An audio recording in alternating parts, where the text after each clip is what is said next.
Hello everyone. Today we shall discuss exercise 11.1 question number 3. Cadets are marching in a parade. There are 5 cadets in a row. What is the rule which gives the number of cadets given the number of rows? Use n for the number of rows. For example, in a row there are 5 cadets. 1, 1, 2, 3, 4, 5. Right? In one row there are 5 cadets. Right? Therefore, we can take a formula like this, that in one row, in one row there are 5 cadets.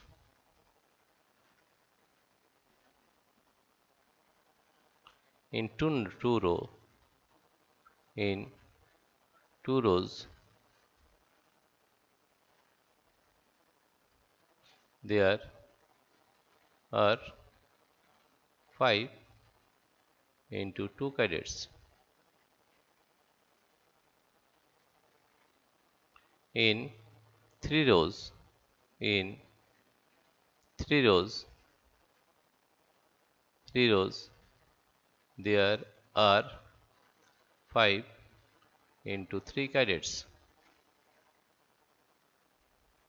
Therefore, we can say that in n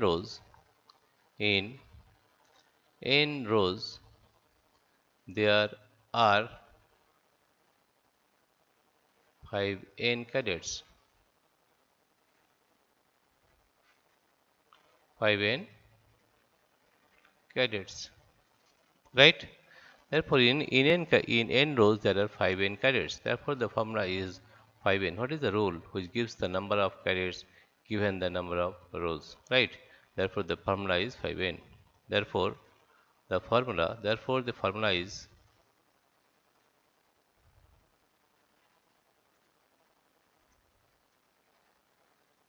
therefore the formula is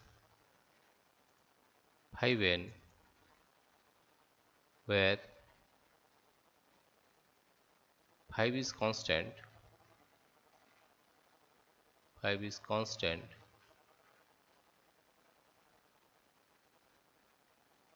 and n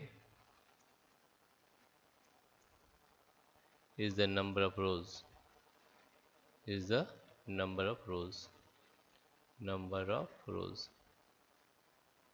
Right? This is the solution of question number 3. Dear friends, if you like this video, please subscribe, like and share.